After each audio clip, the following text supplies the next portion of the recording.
you're watching Get Serial TV with Thomas and Camilla. Hope you're having a good morning. Right now, we're lucky enough to be joined on the couch with Andrew for his weekly sports update. How are you this week, Andrew? Oh, well, Thomas, you look pretty sharp in that shirt there. Thank you. I think the word's schmick. Schmick? Yeah. It's not an actual real word. It is. It's how you look. Oh, thank you. That's a compliment. Do I not look schmick most mornings, or is it just especially this morning? I did actually want to talk to you about that. I need to bring my game up to your standard. It's another segment. Right. What's going on in the world of sport, Andrew?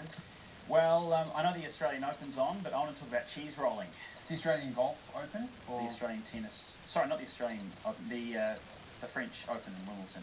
Why am I even asking you about that? Cheese rolling. Cheese rolling is what's happening, and that happened last week.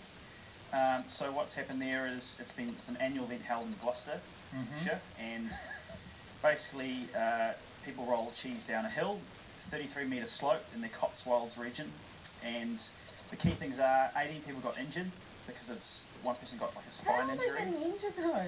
They just get in the way of the cheese. It's pretty, yeah. Do you reckon when they're in ICU, like recovery, the doctors would say something like, "Listen, I've got some really bad news. You can't cheese roll again." Then they'd be like, "No, my life." Well, there you go. I mean, imagine being in hospital and saying, "Sorry, what happened, buddy? Oh, I got hit by a cheese. A big cheese, one of those big ones." I will cheese roll again. Yeah. So literally, there's a whole lot of people really passionate about cheese rolling, chucking cheese down a hill. That's right. And once it gets to the end and it's upright or? Oh, it just wins. Whoever crosses the line wins. So people are pretty much running down this hill and potentially risking serious spinal injury to win this wheel of cheese. That's intense. Such is some people's passion for wheels of cheese. We're going to go to a break, but we'll be right back with more cheese rolling and other odd sports. Yeah, Serial TV with Thomas and Camilla. We're going with Andrew for his weekly sports wrap-up, and we're talking cheese rolling. We are. Is it a sport? It's a sport. Well, I thought I might debate that. Is it really a sport? And how can you tell what a sport is? Is it about competition, or is it just about who wins? Okay. Well, I think it is. I think it's about competition, physical exertion, which obviously the cheese rolling does have. And it has obviously a cult following.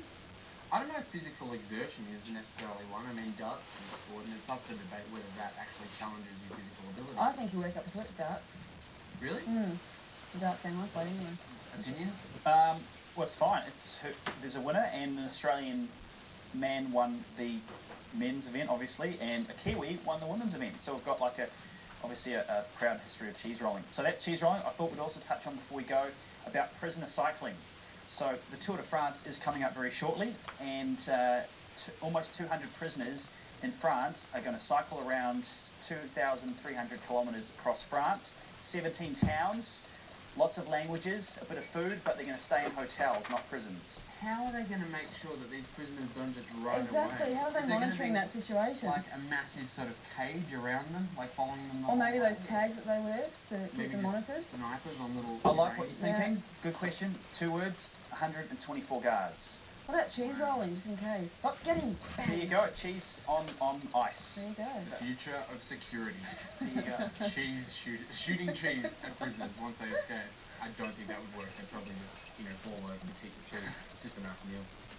It's a nice escape kit. Here, have some cheese while you're, enjoy the rest of your life. Yeah, so it's like, oh, some cheese. Oh, cool. Exactly. They get very, so that's really interesting. I mean, they said it's going to foster a team environment and really, no one's allowed to break away from the pack. They have to stay as one pack.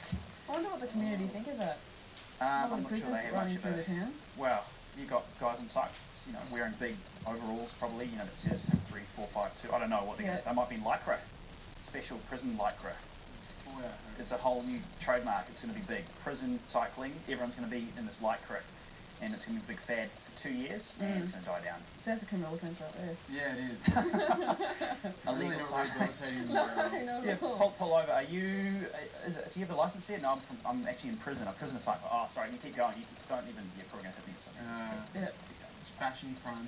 That is ridiculous. Fashion crime. Yeah, you could link it up. That would never ever happen in Australia. Let prisoners, just have a fun sort of like go on a fun run or go on. But in Australia, what they do is cycle nude around the city. What? A couple of months ago they did that. Really? I think it was raising money for charity. But a whole lot of guys and girls got on their bikes and off they went. You were there with your camera? I was actually riding the bike. You were participating? No, not really. Gee, Maybe a little bit. YouTube. Mm. Thank you, Andrew, for joining us again this week. I'll catch you next Friday for more weird sports, hopefully. Thanks very much, Andrew. No problems, guys. We'll be right back.